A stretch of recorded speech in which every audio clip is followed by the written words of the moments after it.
शिकार इस समय दे बुलेटिन च बहुत-बहुत स्वागत। मैं तुहाडे नाल गुरजोत संधू। खबरां दी शुरुआत करांगे सब तो पहला किसानी अंदोलन तो। सब तो पहला दिल्ली बॉर्डरां तो।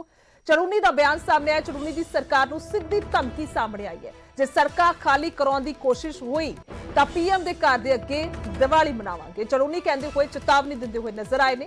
इस तो पहला दस दईए कि राकेश टकैत भी सरकारी दफ्तरां नूं मंडी बनाउण दी चेतावनी दे चुके ने। उन्हां भी कहा कि जेकर अजिहा होया तां फिर सरकारी दफ्तरां दे सामने पुलिस थाणियां दे सामने मंडी बनाई जाएगी। इत्थों के किसान जिहड़े ने अपनी फसलां लैके उत्थे पहुंच जाएंगे। तो हुण टकैत तो बाद गुरनाम चरूनी भी एक चेतावनी देंदे हुए धमकी देंदे हुए सरकार नूं नजर आए ने। दरअसल दस दईए कि टीकरी बॉर्डर ते गाजीपुर बॉर्डर ते इस तो पहला कार्रवाई हुई तो हुण टीकरी बॉर्डर ते बैरीकेड सीमेंटेड बैरीकेड हटाए जा रहे हैं। हालांकि किसानां ते प्रशासन दे विच मीटिंग भी हुई सी जिस तो बाद फैसला होया सी कि इत्थों दो पहिया वाहन गुजर सकणगे, एंबूलेंस गुजर सकेगी, कार नहीं गुजर सकेगी, चार पहिया वाहन नहीं गुजर सकेगा। सो सहमति बनी। इस तो बाद जिहड़ियां ने बैरीकेड्स हटाउण दीआं कोशिशां जारी ने, कार्रवाई जारी है। उस तो बाद हुण बयान आया ते कई तरह के खदशे जताउण तो बाद सीधी चेतावनी देंदे हुए किसान आगू नजर आए ने। पहला टकैत होरां ने दित्ती ते हुण गुरनाम चरूनी ने चेतावनी दित्ती है। साथियों, सरकार कई दिन से बॉर्डर खोलने की तैयारी कर रही है और लोगों में भी बड़ी अफरा तफरी है। चर्चा चल रही है कि दिवाली से पहले सड़कें खाली करा देगी सरकार। हम सरकार को चेतावनी देना चाहते हैं कि किसी भुलेखे में, किसी भूल में, किसी गलती में मत रहे। और आपको भी कहते हैं, आप भी तैयारी करिए। अगर सरकार ने सड़कें खाली करवाने की कोशिश की तो फिर इस बार की दिवाली मोदी के दरवाजे पे मनाएंगे। सभी लोग चलेंगे मोदी के घर के आगे, वहां पे डेरा डालेंगे और अब की दिवाली वहां पे मनाएंगे। तो सरकार को दोबारा से चेतावनी है कि हम शांतिपूर्वक बैठे हैं, कोई दंगा नहीं कर रहे, कोई झगड़ा नहीं कर रहे, लेकिन उसके बावजूद अगर सरकार छेड़खानी करती है किसानों से, अगर कोई किसानों को जबरदस्ती की उठाने की तैयारी करती है तो फिर हम दिल्ली की ओर कूच करेंगे और पूरे हरियाणा क्या पूरे देश के किसान दिल्ली की ओर कूच करेंगे।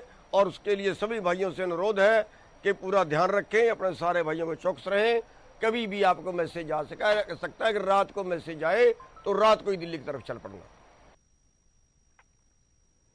सो बयान सुनिया तुसी। गुरनाम चरूनी बयान देंदे हुए नजर आए ने कि किसी तरह का भुलेखा सरकार ना रखे। जेकर किसी तरह के नाल भी कोई जबरन ने इत्थे कार्रवाई हुंदी है बॉर्डरां ते तां फिर जिहड़ी दिवाली है इस वार दी तां ओह पीएम मोदी के घर दे बाहर मनाई जाएगी। इस तो इलावा गल कीती जावे तां राकेश टकैत भी कह चुके हैं कि मंडियां जिहड़ियां ने ओह बना दित्तियां जाणगीआं सरकारी दफ्तरां दे बाहर। यानी कि जिहड़ी फसल दीआं बोरियां ने ओह चुक के सरकारी दफ्तरां दे सामने, पुलिस थाणियां दे सामने रखे जाणगे। और ये बयान जिहड़े ने कि कुछ मायने रखते हैं, खास तौर पर मौजूदा स्थिति को लैके। और फोन लाइन से साडे नाल हरजीत गरेवाल बीजेपी के आगू ने पंजाब तो। गरेवाल साहब की कहोगे जो बयान सामने आया, पहला राकेश टकैत होरां दा बयान ते हुण गुरनाम चरूनी।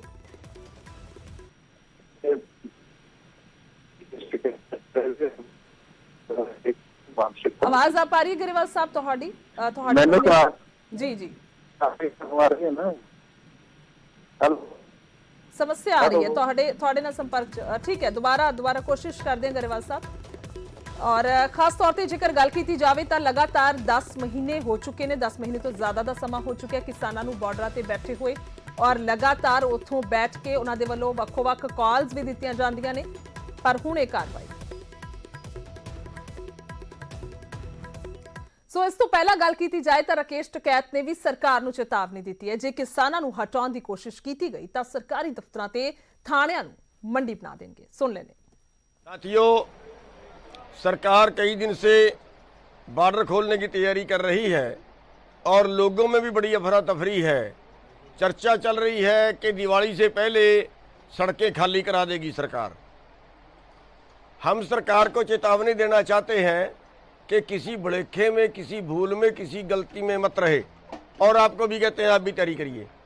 अगर सरकार ने सड़कें खाली करवाने की कोशिश की तो फिर इस बार की दिवाली मोदी के दरवाजे पे मनाएंगे।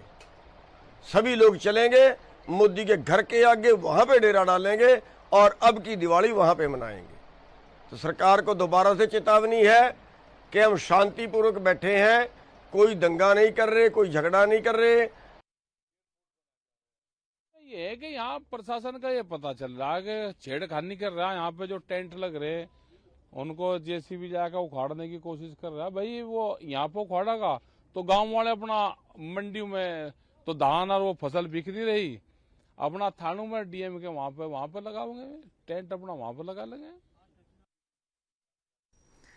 सो ये बयान आए ने और फोन लाइन ते हरजीत गरेवाल फिर तो ने साडे नाल। गरेवाल साहब आवाज आ पा रही है? सब तो पहले जानेंगे। आ रही है जी। हाँ जी की कहना चाहूंगे तुसी? ये बयान आए ने क्योंकि क्या गया कि जेकर कुछ भी जबरन कार्रवाई होएगी तो इस तरह की कार्रवाई अगे किसान करनगे। मेरा ख्याल है मानसिक तौर पे बीमार ने, कोई यही जी गल नहीं हो रही। इस तरह की बयानबाजी जानबूझ के करते ने। कोई जिहड़ा स्वस्थ व्यक्ति हुंदा ना वो इस तरह की बयानबाजी नहीं करता। और पहली गल तो यह है कि सरकार इन्हों किते उठा नहीं रही। शांतमई अंदोलन करने का अधिकार संविधान ने दिता। जो इस तरह की गुंडागर्दी वाले काम करेंगे तो सरकार बहुत बड़ी ताकत है। और ये की चाहते शुरू तो ही चड़ूनी भी और ये भी राकेश टिकैत और बाकी ये किसान जथेबंदियों का अंदोलन है, किसानों का अंदोलन नहीं। पहली गल किसान जथेबंदियां सियासत तो प्रेरित ने, प्रधानमंत्री का चेहरा खराब करना चाहते हैं। कितों कितों सपोर्ट मिल रही है, सियासी पार्टियां भी इन्होंने नाल ने, वो सारी जानकारी हैगी है। पर इन्हों ये समझ लेना चाहिए कि सरकार इन्नी कमजोर नहीं है।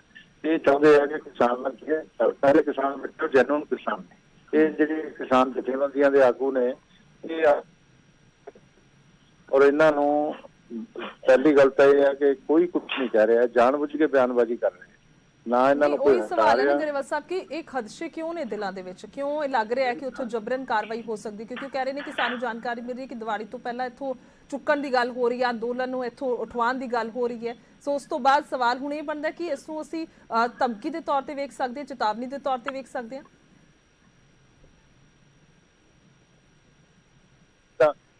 ਉਹ ਜਿਹੜੇ ਕਿਸਾਨ ਸੜਕਾਂ ਤੇ ਜਨਰਲ ਕਿਸਾਨ ਬੈਠਾ ਉਹਦੀ ਰਿਸਪੈਕਟ ਕਰਦੇ ਆ ਅਸੀਂ, ਸਾਡੇ ਪ੍ਰਧਾਨ ਮੰਤਰੀ ਵੀ ਕਰਦੇ ਆ।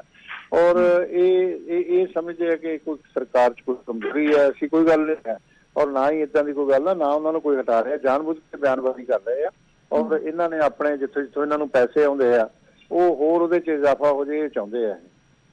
ਇਸ ਲਈ ਅਸੀਂ ਇਹ ਸਿਆਸਤ ਤੋਂ ਪ੍ਰੇਰਿਤ ਬਿਆਨਬਾਜ਼ੀ ਹੈ। ਪ੍ਰਧਾਨ ਮੰਤਰੀ ਦਾ ਚਿਹਰਾ ਕਰਨਾ ਚਾਹੁੰਦੇ ਆ, ਚਾਹੁੰਦੇ ਕਿ ਸਰਕਾਰ किसानों से गोल चलावे, लाठी नहीं चलावे, ना करने उन्होंने कुछ करना। और जो कोई कार्रवाई होनी तो लीडर से ही होनी, किसानों से कोई कार्रवाई नहीं होनी। समझ लेना चाहिए शिकायत उन्होंने, फिर इन्हों की लत्तां ने भार नहीं सहना।